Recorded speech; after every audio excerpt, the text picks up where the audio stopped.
Plaintiff Tyra Brown says the defendant is her sister, and when she was a teenager, she lived with the defendant off and on. Tyra claims the defendant constantly threatened to kick her out, and she's suing her sister for stolen money and a loan. Defendant Alexis Brown says she took Tyra and her two siblings in when she was 23, so they wouldn't go into foster care. But she also had 4 children, so she was raising 7 kids on her own. Alexis insists she never borrowed or stole anything from Tyra. All rise. This court is now in session. The Honorable Judge Greg Mathis presiding.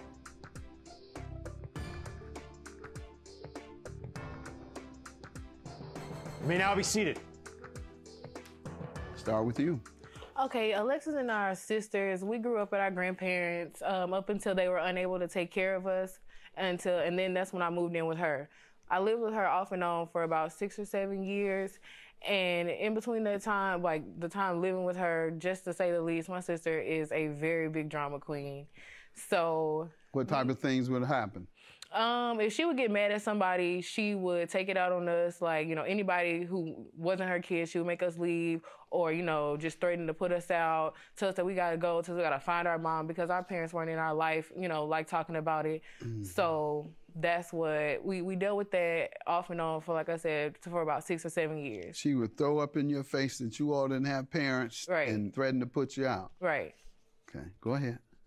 One incident in particular, I just remember us like having to sleep on the porch one time. Like it's just been times where it's been some crazy times with us, but nevertheless, that's my sister. So, you want to give some background? Yes, I do. Your Honor, it was not 7 years; it was 12. I took Tyra and my other 2 siblings in when I was 23 years old. At that time, I had 4 kids. So I'm 23 raising 7 kids by myself. No income from anyone else, no government assistance, no any of that from anyone, no help from anyone, not even her, my mom. That's not true. My mom was in the streets. So it was either foster care or a family member.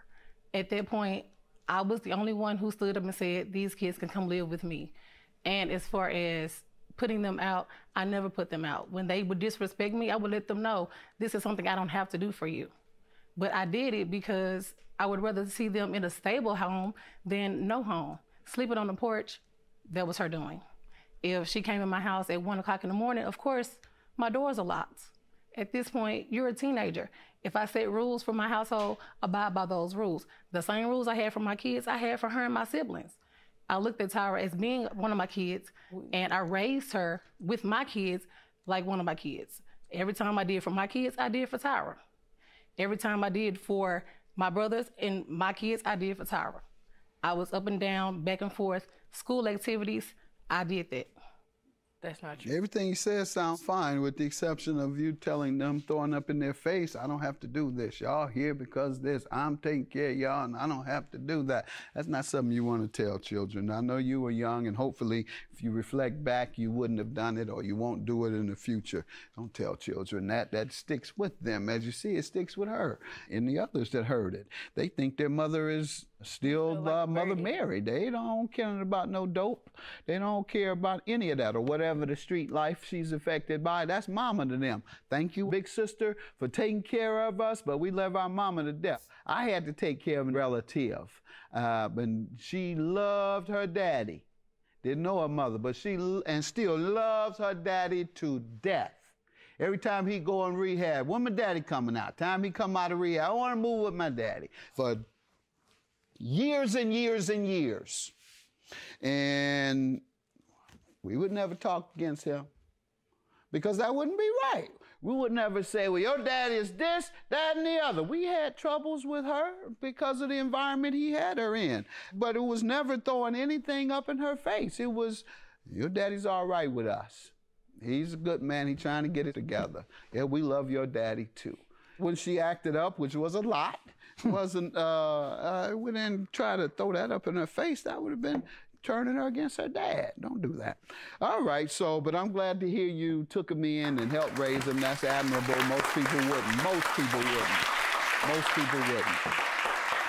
All right, tell me about the money you're suing her for and the loan. Okay, so February of 2017, we were coming back from my brother's wedding, and I gave her my debit card and my PIN number to go and take $30 off to put gas in the car so that she would be able to take me back home.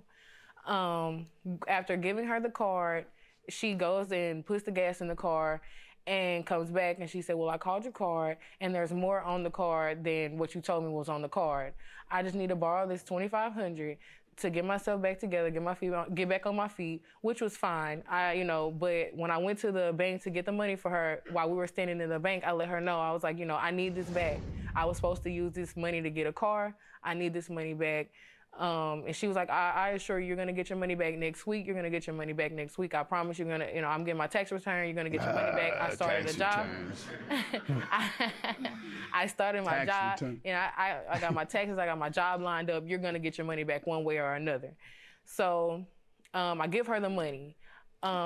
Next week comes and goes. I didn't get it, so we started texting. I do have the text messages where I... Bottom line, you still haven't gotten it. Right. What is the last thing she said regarding giving you your money back? She kept saying that... The last thing that she said was, I know you owe you, but you're going to have to get it when I get it. How long ago was that? That was... It's been there. Like, I saw her in June, and that's what it was. Ma'am? First of all, it was not $2,500, $2,700. It was $18,000. And it was for an eviction. Which she was living for what? With me. It was for an eviction. Well, a broken lease. She was living with me at the time, like I said, for 12 years. Everything that I did out of my pocket. And as far as stolen money, I've never stolen anything. The state didn't give you any money? No. Yes. The state was, my mom was getting the money. And I was taking care of the kids. With my money, my food, everything that I did for them came out of my pocket.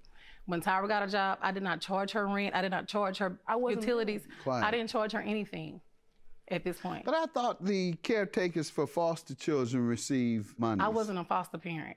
I wasn't receiving any money. You couldn't get into that status, even if it's a relative. From what I understand, you still can maintain the status of a foster parent, even though the child is related to you. I wasn't getting any benefits from the state. She received kinship care from the state. That's something. Kinship care? Yes. I received kinship care for 2 months. Why? And only food stamps. 2 months. You say she was getting stamps as well?